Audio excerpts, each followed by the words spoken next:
कहना ये है कि बीबी मरियम, ये स्मोक के लिए पीटीआई ने नहीं, आपके चाचू ने काम करना था। जब मुस्लिम लीग के वो वज़ीर आला थे उस वक्त स्मोक आना शुरू हुई, लेकिन उस वक्त इस तरफ ध्यान नहीं दिया गया।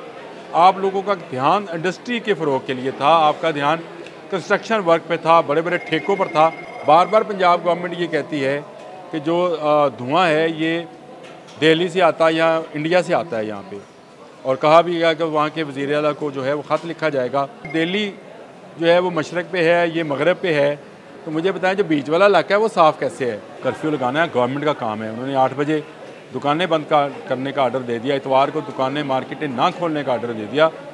तो क्या जो कर्फ्यू लगना है तब ये हालात ठीक होने हैं, तो क्या ये भी अदालत करेगी? उन्होंने कहा आप अदालत से चाहते हैं कि लोग इस पर तनकीद करें। बिस्मिल्लाहिर्रहमानिर्रहीम, अस्सलाम वालेकुम। बोलते कालम के साथ मैं आमिर रज़ा खान। और हमारे यहाँ एक रवाज है कि जो काम भी है उसको साबका हुकूमत पर डाल दिया जाए, और यही हाल हमारी मौजूदा हुकूमत यानी पंजाब हुकूमत का भी है।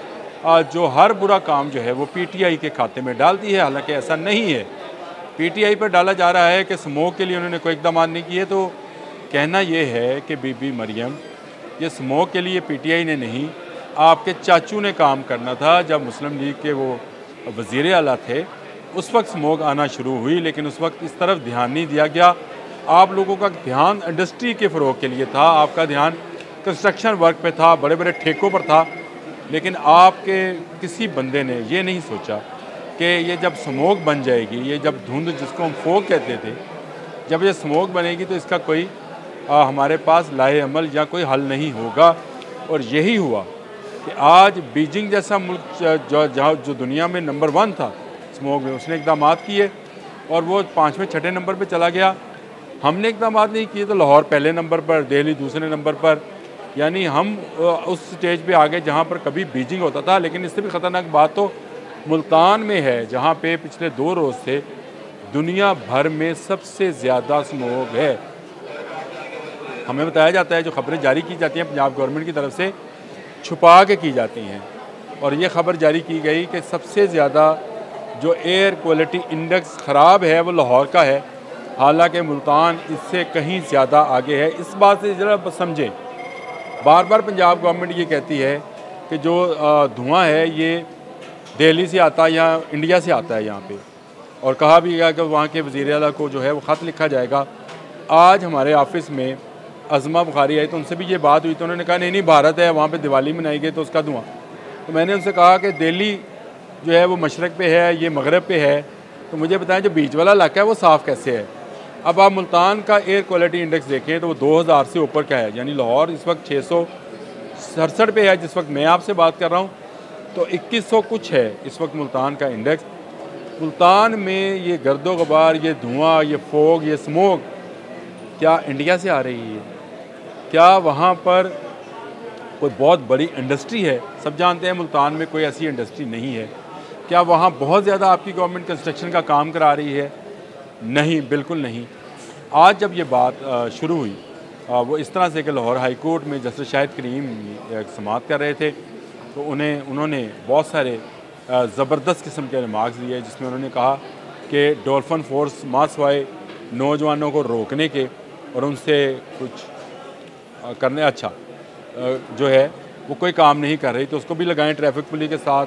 और रात को 11 बजे जो ट्रक आते हैं और जो ट्रॉलीज़ आती हैं, आपको याद है मैंने चंद दिन पहले कहा था कि मैंने लाइनें देखी हैं ये लाहौर कसूर रोड पर कि वो 11 बजने का इंतज़ार कर रहे थे और धुआं धप धप धप धप धप धप धुआं दे रहे थे।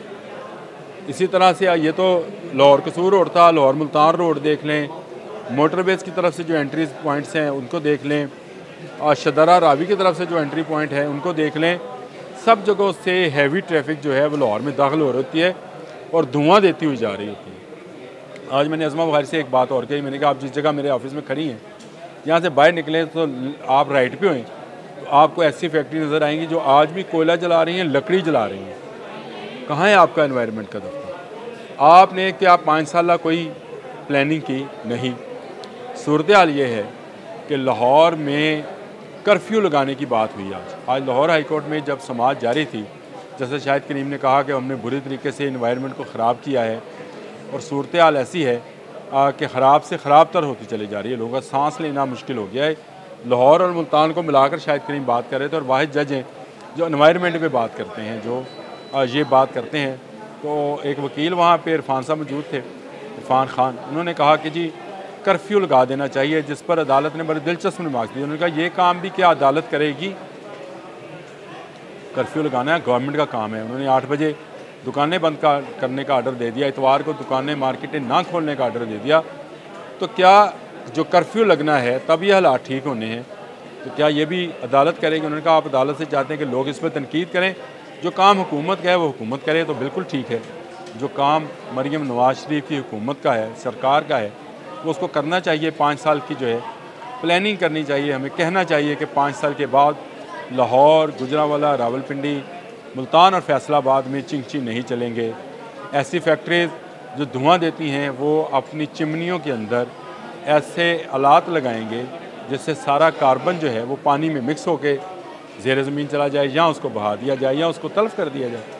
इसी तरह जो भट्टे हैं उनको ज़िग ज़ैग में ले जाया जाएगा। 30 लाख रुपए खर्च आता है। ये मैं बार बार बात इसलिए करता हूँ कि आप लोगों को ये बात इल्म में हो कि ये स्मोग कितना बड़ा रोग है। हम लोग अभी तक इसका अदराक नहीं कर पाए हैं। हम आज भी कोलों पे तिक्के लग के भून रहे हैं और 40,000 टन कोयला रोज़ जलाकर फ़ज़ा में बखेर रहे हैं। क्या उस पर कोई लॉकडाउन लगा? आज जब कर्फ्यू की बात हो रही थी तो शायद लोगों को याद नहीं है कि कर्फ्यू होता क्या है। जो फ़ौजी कर्फ्यू हुआ करते थे उसमें तो जो नज़र आए उसको गोली मारने तक का आर्डर होता था। बहुत सारे कर्फ्यूज़ लगे भी, और ज़ुल्फ़िकार अली भुट्टो ने मुल्तान में लगाया था कर्फ्यू। वो खैर वो सियासी बात है, वो सियासत में चली जाएगी। मैं आज सियासत में बात करना नहीं चाहता था। मैं चाहता ये हूँ कि हम लोग समझें कि लाहौर और मुल्तान ये दुनिया के आलूदा तरीन शहर क्यों हैं। और जब मैं ये बात कहता हूँ कि लानत आसमान से बरस रही है तो मुझे मना किया जाता है कि ऐसे अल्फाज मत बोला करें। क्यों ना बोलें? जब आप सारा साल टायर जलाएंगे, जब सारा साल दरख्त काटेंगे, जब सारा साल कूड़ा करकट को आग लगाएंगे, जब आप अपने कोयला जलाएंगे, लकड़ी जलाएंगे और ये धुआं फ़ज़ा में छोड़ेंगे तो आपको आसमान से फूल बरसेंगे? नहीं, आप पर स्मोक नाम की लानत बरसेगी, जो बरस रही है लाहौर पर, मुल्तान पर। और दोनों शहर इस वक्त शदीद स्मोक की लपेट में हैं। और मुझे समझ नहीं आती, हमें लाहौर में सांस लेना मुश्किल है, आप खींच के सांस लेते हैं। मुल्तान में क्या हालत होगी? वहाँ लोगों का सांस बंद होने वाला है भाई। और लेकिन कोई सोचने वाला नहीं है। जब स्मोक जागती है तो हुकूमत को होश आती है, और जब सारा साल हुकूमत सो रही होती है उस वक्त इनको क्या ख्याल नहीं आता कि जब ये महीने आएंगे अक्टूबर के, नवंबर के, दिसंबर के, जब फोग और धुआं मिलकर स्मोक की शक्ल इख्तियार करेंगे तो फिर क्या होगा। ना ये मरियम बीबी आपके चाचू ने सोचा, ना आपकी गवर्नमेंट सोच रही है। सिर्फ वो इक़दाम हैं जो कि आप इसको समझ लें कि आर्टिफिशियल से इक़दाम हैं कि आप इतने इलाके में लॉकडाउन लगा दें, इतने इलाकों में हम दरख्त लगाने जा रहे हैं। ये इसका हल नहीं है। पूरा साल आपको इस पर काम करना पड़ेगा। 5 साल का एक प्रोग्राम देना पड़ेगा। इन 5 सालों में आप अपनी इंडस्ट्री को तब्दील करें, आप अपने व्हीकल्स को तब्दील करें। लाहौर जैसे बड़े शहरों में, फैसलाबाद, मुल्तान, गुजरांवाला, रावलपिंडी, मैं बार बार नाम लेता हूँ, यहाँ पर इलेक्ट्रिक बाइक और इलेक्ट्रिक गाड़ियाँ और इलेक्ट्रिक बसें और जो इलेक्ट्रिक व्हीकल्स हैं उनको लगाएँ। जो बड़ी मार्केट जहाँ पे ट्रक्स आते हैं, जहाँ पे लोडर्स आते हैं, उनके वेयर हाउसेस बने। जब जैसा पूरी दुनिया में है तो वेयर हाउसेस शहर से बाहर होते हैं और वहाँ से छोटी गाड़ियों में माल को जो है मुंतकिल किया जाता है। यहाँ आप शाम को 11 बजे के बाद अंदरून शहर मुझे सर्कुलर रोड पर जाकर दिखाएं। कभी आपके सीनियर वज़ीर, कभी आपके तर्जमान, कभी आप खुद, आपका कोई शख्स, कोई आपका ओहदेदार, कोई आपका कमिश्नर, डिप्टी कमिश्नर कभी शाम को, रात को सर्कुलर रोड गया है? अगर उसकी गाड़ी गुजर जाए, उसको पैदल भी गुजर जाए तो बड़ी बात होगी। तो क्या ये शहर इस बात का मुतहम्मल हो सकता है कि इतने बड़े ट्रॉलर जो डीज़ल पर चलते हैं वो शहर में दाखिल हों? खुद आपकी सरकारी गाड़ियाँ जो हैं वो इतनी खस्ता हाल हैं कि वो धुआं दे रही होती हैं। बैनर उसके ऊपर लगा होता है कि स्मोग के बायस जो है मास्क पहने, और वो खुद धुआं दे रही होती हैं। आप LWMC की गाड़ियाँ देख लें, वासा की, LDA की, पुलिस की, नाम लें आप किसी एक महकमे का, माँ सवाए आपके वज़ीरों की, आपके जो ब्यूरोक्रेसी है उसकी, जो बड़ी ब्यूरोक्रेसी है, जिनको आपने लैंड क्रूज़र और इस तरह की गाड़ियाँ दी हैं, उनके अलावा जितने छोटे अहलकार हैं, उनकी मोटरसाइकिल हो, उनकी गाड़ियाँ हो, वो सब की सब धुआं दे रही होती हैं और ये धुआं लाहौरियों को खाता जा रहा है, जिसको हम तख्ते लाहौर कहते थे और कहते थे कि ये आपका शहर है, आप इस शहर के बगार में सबसे बड़ा जो है हिस्सा प्ले कर रहे हैं और हिस्सा डाल रहे हैं। आपने ट्रैफिक मैनेजमेंट के लिए कोई काम नहीं किया, कोई बड़ा प्रोजेक्ट अभी तक लाहौर में शुरू नहीं हुआ है। इस पर मैं अलग से वीलॉग करूँगा। आज मुझे गुस्सा स्मोक पर हुकूमती जो नाकस इक़दाम हैं या हुकूमत की सुस्त रवि है, उस पर था। इस पर इसलिए बात की। आज के लिए इतना ही। अल्लाह हाफ़िज़।